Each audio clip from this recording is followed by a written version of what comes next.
কেশিয়াড়ির বেনাডিহা এলাকাতে এই ব্রিজের একদিকে রয়েছে ঝাড়গ্রামের সাঁকরাইল ব্লক আর অপরদিকে রয়েছে পশ্চিম মেদিনীপুরের কেশিয়াড়ি ব্লক।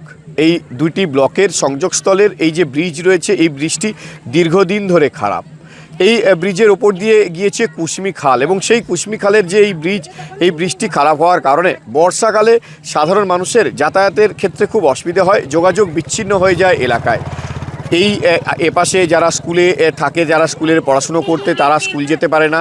বর্ষার সময় পুরোপুরি যোগাযোগ বিচ্ছিন্ন হয়ে যায়, কখনো হাসপাতালের অ্যাম্বুলেন্সও যেতে পারে না। দীর্ঘ সময় ধরে অসুবিধার মধ্যে পড়তে হয় সাধারণ মানুষকে এবং সেই সাধারণ মানুষ বারবার দাবি জানিয়েছিল তাদের প্রশাসনের কাছে এবং প্রশাসনের পক্ষ থেকে সাংসদ জুন মালিয়ার কাছে এই দাবি পৌঁছয় এবং জুন মালিয়া এই ব্রিজটি তৈরির জন্য ৭৭ লক্ষ টাকা বরাদ্দ করেন এবং যেটি জানা গেছে যে বক্স ব্রিজ হবে, ২১ মিটার দৈর্ঘ্যের এই বক্স ব্রিজ তৈরি হবে এবং আজকে সেই বক্স ব্রিজের শিলান্যাস করে গেলেন সাংসদ জুন মালিয়া এবং তিনি যেটা জানিয়েছেন যে আগামী কয়েকদিনের মধ্যে এই ব্রিজের কাজ শুরু হয়ে যাবে এবং এই ব্রিজ সম্পূর্ণ হলে সাধারণ মানুষের মধ্যে এই এলাকায় যোগাযোগ ব্যবস্থা উন্নত হয়ে যাবে এবং ঝাড়গ্রামের সঙ্গে যোগাযোগ সহজ হয়ে যাবে সাধারণ মানুষের কাছে।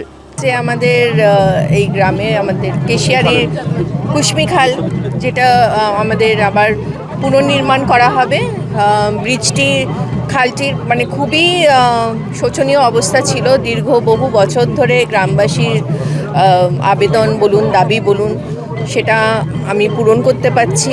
তারা আমাকে আশীর্বাদ করে তাদের এমপি বানিয়েছেন এবং এই দায়িত্ব আমারই যে তাদের যা দাবি ছিল সেটা আমি আমার এমপি ল্যাডের তহবিল থেকে সে দাবি পূরণ করতে পারছি। তাতে আমি ভীষণই আনন্দিত। আমার পাশে বিডিও সাহেব আছেন, মানে আমার বোন কল্পনা আছেন, আমাদের আইসি সাহেবও আছেন। গ্রামের সকলে দেখছেন যে খুবই এক্সাইটেড। এখানে এই ব্রিজটির জন্য প্রায় ৭২,৮৫,০০০ টাকা এর ব্রিজটি করতে লাগবে এবং সেটি আমার এমপি ল্যাড থেকে আমি চেষ্টা করেছি, যতটা পেরেছি প্রোভাইড করেছি। সুতরাং দিদিকেও ধন্যবাদ জানাবো, মাননীয় মুখ্যমন্ত্রীকে মমতা ব্যানার্জিকে, যিনি সবসময় আমাদেরকে এভাবে উৎসাহিত করেন, বলেন যে মানুষের পাশে দাঁড়াতে এবং মানুষের দিকে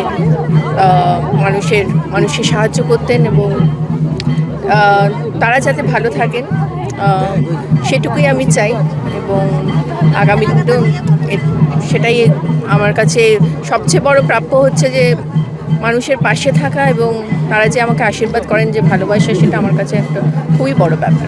এই ব্রিজটা আমাদের দুটো ব্লকের, রোহিণী সাঁকরাইল ব্লক বলুন আর আমাদের কেশিয়াড়ি ব্লক, দুটো সংযোগ, মানে এখানে যাতায়াত হয়, দুটো ব্লকেরই লোক এদিক দিয়ে যাতায়াত করে এবং বর্ষাকালে খুবই অসুবিধা হয়। এইসব এলাকাগুলো মানে ডুবে যায়, মানে উঠে যায় জল, মানে মানুষের যাতায়াত ক্ষেত্রে, চাষবাসের ক্ষেত্রে খুবই অসুবিধা হয়।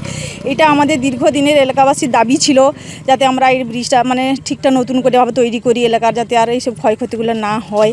আমরা আবেদন করেছিলাম আমাদের জুন ম্যাডামের কাছে, সাংসদ, উনি আমাদের জন্য এটা প্রকল্প নিয়ে এসেছেন। এতে আমরা খুবই খুশি এবং এলাকার মানুষেরও খুশি যে দীর্ঘদিনের দাবি আমাদের পূরণ হয়েছে এবং এতে করে দুটো ব্লকের যে সংযোগটা আমাদের খুবই ভালো হবে, যাতায়াতের ক্ষেত্রে আমাদের খুবই ভালো হবে। কারণ যে অসুবিধাটা আমরা ছিল, আশা করছি আগামী দিনে ব্রিজ হয়ে যাওয়ার পরে এই অসুবিধাটা আমাদের মধ্যে আর থাকবে না।